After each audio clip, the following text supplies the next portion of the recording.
Mathematics class में आप सभी का स्वागत है। इस वीडियो में हम संख्याओं से संबंधित प्रश्न का हल देखेंगे।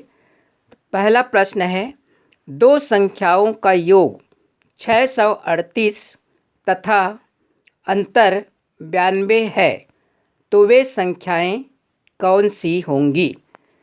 तो दो संख्याओं का योग 638 और अंतर 92 आता है, तो उन दोनों संख्याओं को ज्ञात करना है। तो हम सबसे पहले बड़ी संख्या को ज्ञात करेंगे। तो योग और अंतर दोनों को जोड़कर 2 से भाग देते हैं। तो 638 धन 92 बटे 2, 638 धन 92 का उत्तर आता है 730। तो 730 बटे 2, तो 365। 730 बटे 2 365 बड़ी संख्या हुआ। अब छोटी संख्या ज्ञात करने के लिए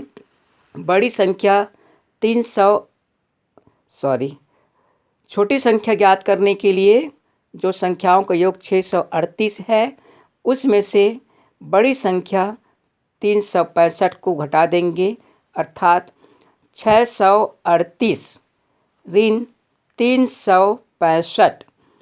तो घटाने पर उत्तर आ जाएगा। जब 8 में 5 घटाएंगे तो 3, फिर ये 3 13 हो जाएगा। 13 में 6 घटाएंगे तो 7, और ये 6 5, तो 5 में 3 घटाएंगे तो 2, तो 273।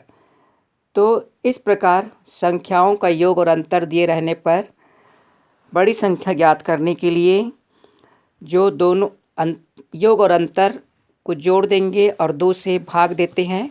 तो इस प्रश्न का उत्तर आया 365 और 273। अगला प्रश्न है, 6 अंकों की सबसे छोटी संख्या बताइए जो 850 से पूरी तरह विभाजित हो जाए। तो 6 अंक की वह छोटी संख्या बताना है जो 850 से पूरा विभाजित हो जाए, अर्थात शेषफल 0 आना चाहिए। तो हम जानते हैं कि 6 अंकों की जो सबसे छोटी संख्या है वो 1 के बाद 5 शून्य लिखना है, अर्थात 1 लाख। 6 अंक की सबसे छोटी संख्या 1 लाख है, उसके बाद ही अन्य संख्याएं आती हैं। तो इस 1 लाख को हम 850 से भाग देंगे। तो 850 एकम 850, 1000 में 850 घटाने पर 150 आ जाएगा।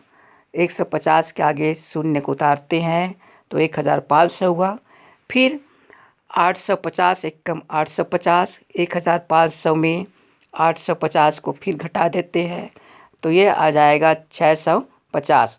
फिर आगे शून्य उतारने पर 6500 हुआ। अब 850 गुणित 7, मतलब 850 सत्ते, तो 7 शून्य शून्य, 7 पंचे 35 के 5, और 7 अट्ठे 56 और 3 59, तो 5950। तो 6500 में 5950 को घटाते हैं। तो शून्य में शून्य घटाए तो शून्य, फिर शून्य 10 हुआ तो 10 में 5 घटाए तो 5, और ये 5 14 हो जाएगा हासिल लेने पर। तो 14 में 9 घटाएंगे तो 5, और 5 में 5 घटाएंगे तो 0। तो इस तरह शेषफल आता है 550। तो जब हम 1 लाख को 850 से भाग दे रहे हैं तो पूरी तरह विभाजित नहीं हो रहा है।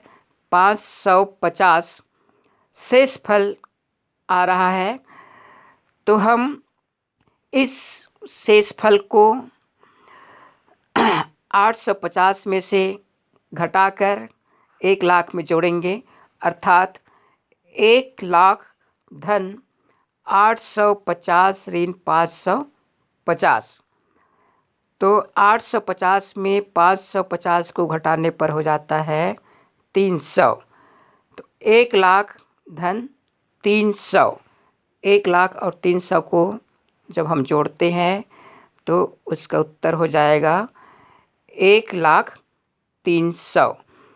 तो इस प्रकार 6 अंक की सबसे छोटी संख्या जो 850 से पूरी तरह विभाजित हो, तो इसके लिए हम 1,00,000 को 850 से भाग दिए हैं। भाग देने पर 550 शेष फल आता है। उस शेष फल को 850 में से घटा देते हैं। 850 में से 550 को घटाने पर 300 आता है। तो 300 को 1,00,000 में जोड़ने पर ये हो जाता है 1,03,000। तो इस प्रकार अभिष्ट संख्या 1,03,000 होगा। अगला प्रश्न है, किसी संख्या को 221 से भाग देने पर 64 शेष बचता है। उसी संख्या को 13 से भाग देने पर क्या शेष बचेगा? तो कोई भी संख्या है जो यहाँ पर बताया नहीं गया है, तो किसी भी जो संख्या है उसको जब हम 221 से भाग देते हैं तो 64 शेष फल बचता है। और फिर प्रश्न में बोल रहा है कि उसी संख्या को 13 से भाग देने पर क्या शेष फल बचेगा। तो हम सबसे पहले यहाँ पर ये देखेंगे कि 13 जो है 221 का गुणनखंड है या नहीं।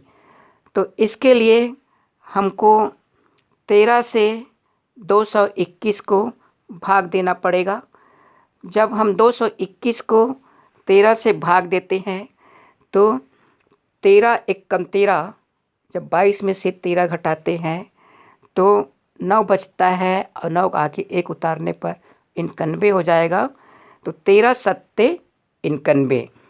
तो इस प्रकार 221 को जब हम 13 से भाग देते हैं तो 17 आता है। तो स्पष्ट है कि 13 221 का गुणनखंड है। पूरा पूरा भाग जाता है इसलिए गुणनखंड है। अब 13 से जो 64 शेष फल आया था उसको भाग देंगे। तो 13 से 64 को भाग देते हैं तो 13 चौक 52। तो 64 में से 52 को घटाते हैं तो 4 में से 2 घटाने पर 2 और 6 में 5 घटाने पर 1। तो इस प्रकार अभिष्ट शेष फल 12 प्राप्त हुआ। धन्यवाद। चैनल को सब्सक्राइब करें, वीडियो को लाइक करें।